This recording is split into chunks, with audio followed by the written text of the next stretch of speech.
Bom, seguindo as homenagens aos 80 anos de Amos Oz, eu queria aproveitar e conversar um pouco com vocês sobre como é que Amos Oz fala sobre Yom HaZikaron Yom HaNakba, sobre a independência israelense e o dia da desgraça palestina. Aqui eu quero dizer o seguinte: eu não estou dizendo que é desgraça, eu não estou dizendo que é independência. São duas narrativas construídas por grupos nacionais que leem a sua história a partir do uso de uma memória coletiva. Memória coletiva. Memória coletiva é aquilo que Auerbach, um grande teórico, falava a respeito de memória nacional. Né? É como se produzisse, a partir do vínculo de pessoas com outras pessoas, uma espécie de memória nacional. É claro que com o tempo outros autores descobriram que essa memória nacional não era construída sem intenções, e gente como Michael Pollan começou a falar sobre processos de coerção e coesão no processo de construção de memória coletiva, que na verdade não era nacional. Era uma memória produzida por um grupo específico que acabava influenciando todo o grupo nacional. Deu para entender? A ideia de que eu construo a minha memória a partir do fortalecimento de um grupo específico que acaba influenciando outros grupos. Nesse caso, o sionismo e o movimento nacional palestino produziram uma memória que é, de um lado, de júbilo, no caso do sionismo, e de outro lado, de tragédia, no caso dos palestinos. E por que tragédia? Vamos começar com os palestinos. Em última instância, havia um projeto de construção nacional palestina.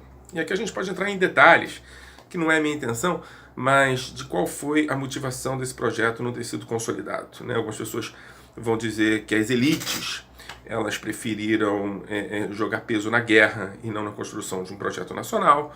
Outros vão dizer que não havia um processo de construção, de desenvolvimento, de politização dos grupos que ainda precisava para se construir um Estado Nacional. Outros vão dizer que é legítimo essa dimensão de tragédia, afinal de contas, nenhum grupo aceitaria a divisão do seu território, dado a parte que foi tirada para grupos que vêm de fora e forasteiros. Né? Então, assim, com o tempo, quando grande parte dos palestinos saíram da Palestina, alguns fugiram, outros foram expulsos, se construiu uma narrativa de que o movimento nacional palestino era um movimento do exílio, um movimento construído fora, ou daqueles que estão dentro, mas que há gente que foi para fora, que é parte daqueles que estão dentro. É um movimento construído a partir da dor do exílio, como Eduardo Said diria em Out of Place, fora de lugar. Né? Esse é o lado palestino. O lado sionista, o lado israelense, é a construção de um Estado-nação a partir das dores do parto da diáspora. Então, se de um lado a diáspora é produzida com a construção do Estado Nacional israelense, do outro lado, a construção do Estado Nacional israelense, por assim dizer, termina com a diáspora.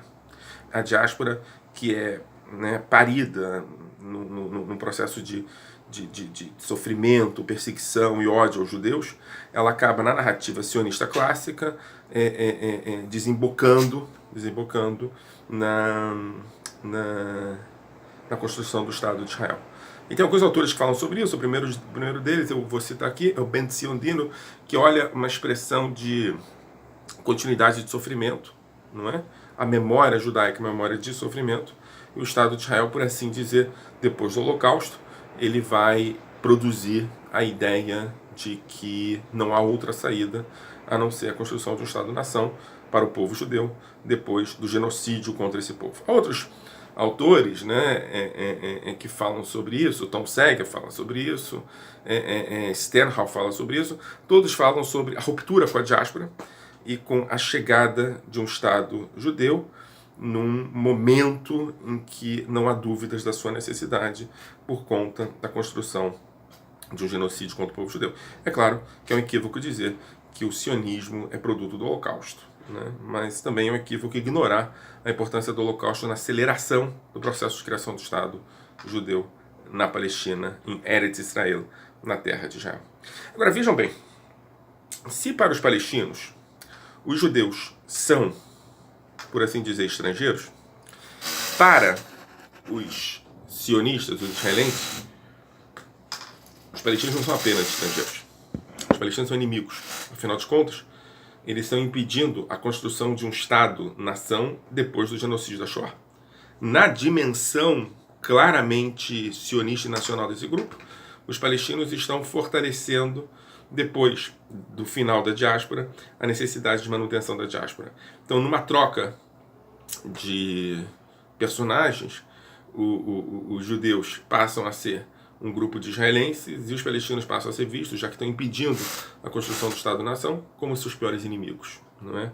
Em última instância, os judeus naquele momento, muitos deles vindo da guerra, né? Muitos deles vindo do genocídio europeu, veem os palestinos, apropriam os palestinos, perseguem os palestinos como a última etapa do nazismo a ser derrotada. Né? E aqui você também tem a construção de memória coletiva, principalmente a partir desse grupo específico, que é o grupo dos judeus sionistas, askenazitas, seculares, que acabam produzindo uma memória, um processo dialético de coerção e coesão, que vai ser a memória do Estado de Israel, pelo menos até agora, que é uma memória de um Estado laico, né? Quem quiser ler sobre isso, Baruch Kimmerling fala muito bem sobre isso, um Estado laico, askenazi, e nacionalista. Tá? Mas enfim, a pergunta que, usando aqui um pouco do Amos Oz, que a gente gosta de fazer, é para onde é que foram essas memórias? Para onde é que foram essas memórias palestinas e israelenses? E aqui eu vou dar um conceito que também o Michael Pollack usa, que é o conceito de memórias subterrâneas, principalmente no trabalho que Amos Oz fez, chamado de Cenas da Vida Íntima da Aldeia, que é um livro de contos em que ele conta várias histórias de várias pessoas e nessa aldeia, mas tem um conto muito interessante que tem tudo a ver conosco, do que a gente está falando, que é o conto dos que cavam, né, na página 43. O ex-deputado Pesach Kedem vivia o final de seus dias na casa de sua filha Raquel, numa das extremidades de Tel-Ilan, aldeia que fica nas montanhas de Menaché. Era um velho corcunda, alto, irracível e vingativo. Por causa da escoliose, sua cabeça se curvava para frente em um ângulo quase reto, e essa postura dava ao seu corpo uma forma de nun, final de imprensa. Bom, é um conto maravilhoso, é um conto interessantíssimo, que é um conto que gira em torno de um trio. Raquel, a filha de Pesach, e Adel, que é um palestino que vive naquela região. Na verdade, Adel vai viver justamente na casa de Raquel, faz serviços gerais em troca de moradia. E Adel está escrevendo um livro sobre a aldeia da família dele, que ficava também naquela região. Bom, o que acontece é que esse ex-deputado começa a escutar gente cavando. E as pessoas suspeitam que ele já não está muito bem e desconsideram essa suspeita de que a gente cavando embaixo da casa. Raquel não leva isso a sério, Adel também não leva isso a sério, e ele fala, eventualmente estão cavando, e se nós não fizermos alguma coisa, eles vão avançar e vão subir aqui, etc. Então, ao final da história, e aqui é um pouco de spoiler, mas todos escutam as pessoas cavando. E é claro que aqui é uma metáfora entre a chamada memória subterrânea, para usar o termo de Pollack, e as memórias, por assim dizer, nacionais, para usar o termo de Auerbach. Por um lado, há a percepção de um ancião que viveu 48, de que há palestinos cavando, de que eles não abriram mão da sua memória da Nakba. E por outro lado, há o firme compromisso de não lidar com essas memórias, tanto pelo palestino jovem quanto por Rachel.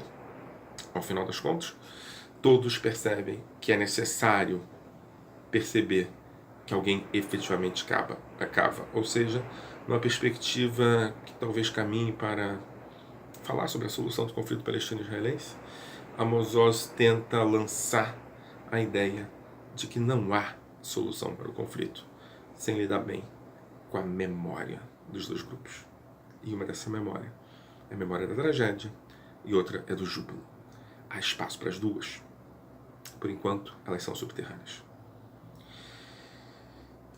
E o Instituto Brasil-Israel comemora Yom Ha'atzmaut.